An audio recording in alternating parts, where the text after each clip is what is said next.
Going on a tram, Seaton Tramway. It's a narrow gauge tram, goes along the Axe Estuary.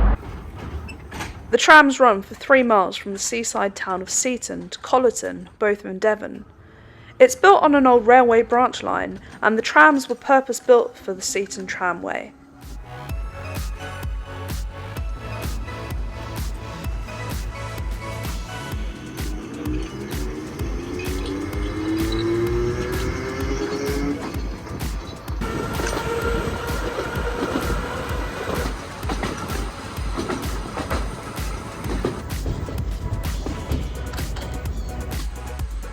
It was really pretty, with the estuary on one side and the wetlands on the other. Very good for birdwatching, according to the driver, who gets out at every stop and gives you a little bit of commentary.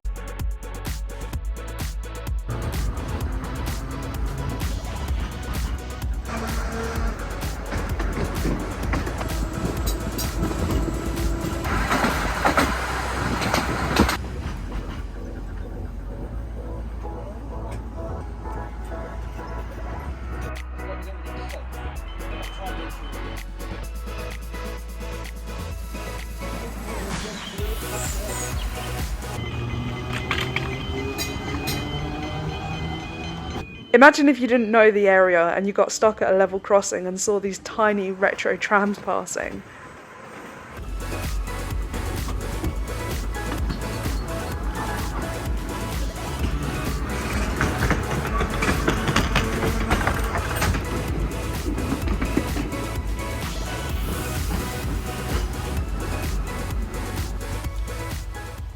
The journey to Collerton is pretty short. They have a cafe and a gift shop there. Unfortunately, by the time we arrived, there were no trams going back to Seaton, so we had to jump in a minicab to get back there.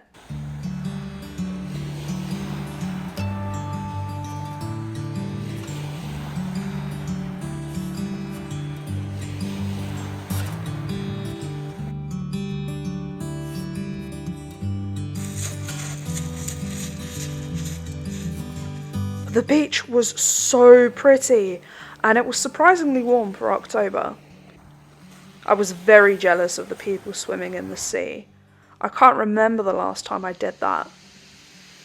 It was lovely though to just sit and watch them. We stayed until the sun began to set and then headed for our home for the night. Me and my housemate are doing a road trip around the southwest of England, staying at different glamping places along the way.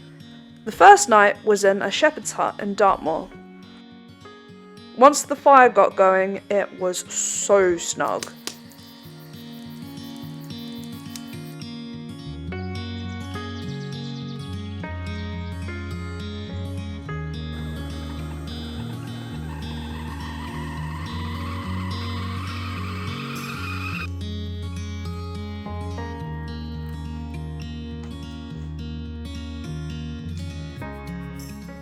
The next morning, I got a proper look at where we were staying. The hut has its own fire pit and a little picnic area. It's right beside a small stream.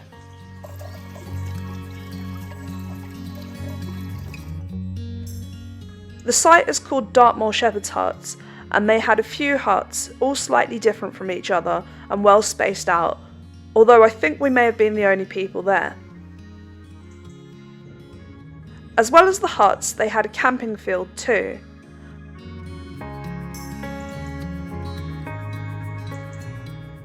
There was a large utility block with laundry, washing up, fridge, lockers.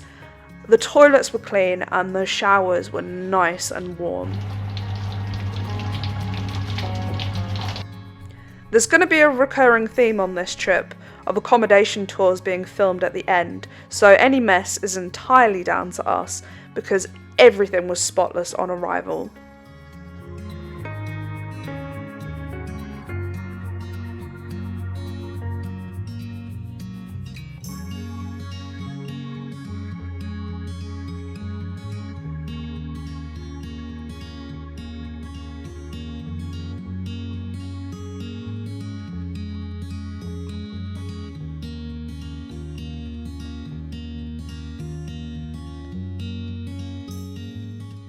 I was sad to leave because it was so comfortable, But we had a great day planned.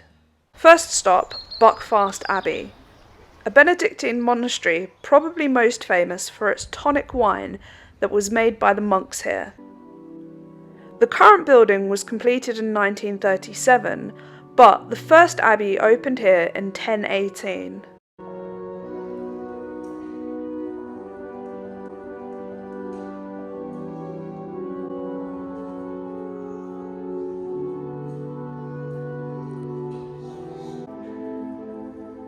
I thought it was beautiful inside, especially the chapel.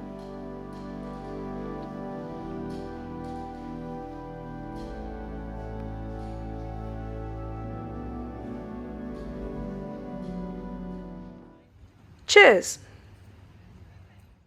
It was goodbye to Buckfast and goodbye to Devon. We crossed the border into Cornwall and found ourselves at Land's End. The initial impression was one of surprise at just how commercial it was. Parking was £7 and they were even charging for photos with the signpost. A year ago I went to John O'Groats, which was completely different. However, the views more than made up for it, even if some of them were obscured by fog. It was absolutely brutal and beautiful.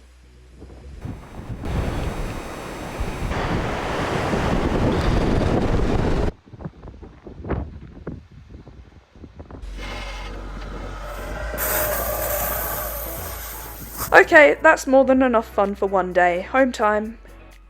And what a home we had for the night. Good morning from my Airstream caravan in Cornwall.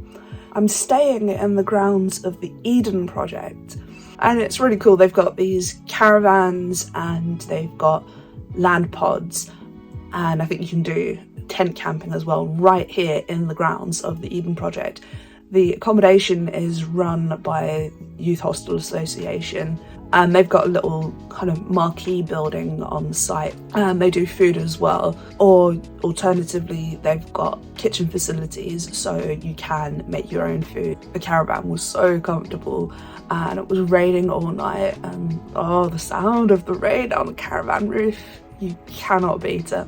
There's no toilet inside here, which that's fine. The toilet block is really close by and it's nice. But yeah, I'm gonna get ready. I'm so excited. I wanted to come here forever and never got around to it. The Eden project is basically a huge botanical gardens built in an old quarry.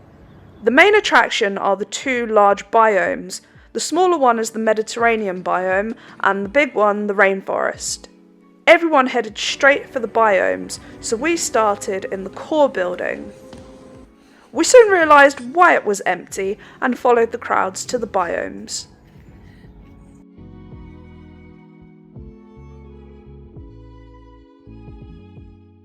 We started in the Mediterranean one, where there were loads of plants, flowers and trees, and these fascinating sculptures. There were loads of birds flying around too. It was very pretty and would have been very peaceful if not for the kids club that was being hosted there, with an old hippie on a ukulele leading a herd of toddlers around singing songs about sunshine and trains.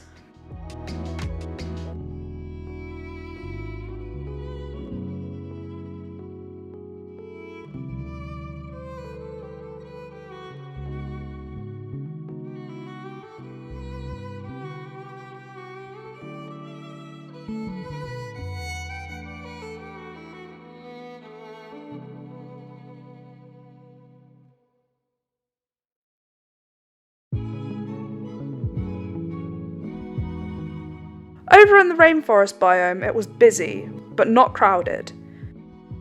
The biome is kept at a warm temperature and it makes its own humidity. It was filled with lots of different tropical species like cacao and rubber.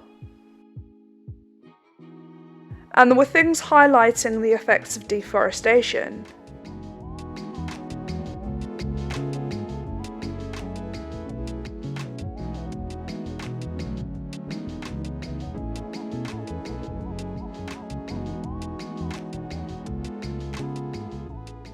The highlight, though, was the waterfall that runs from the top of the 180-foot tall biome.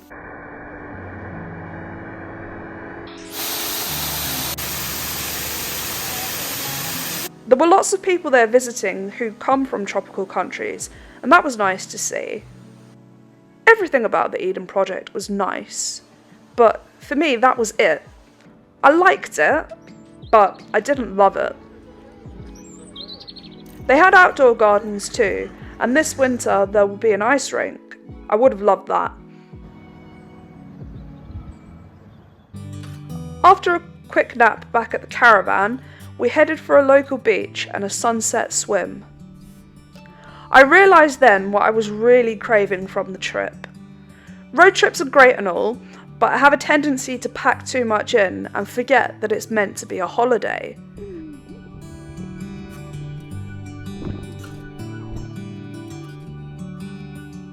This was the perfect end to the day, and I think the perfect end to part 1 of my West Country adventure.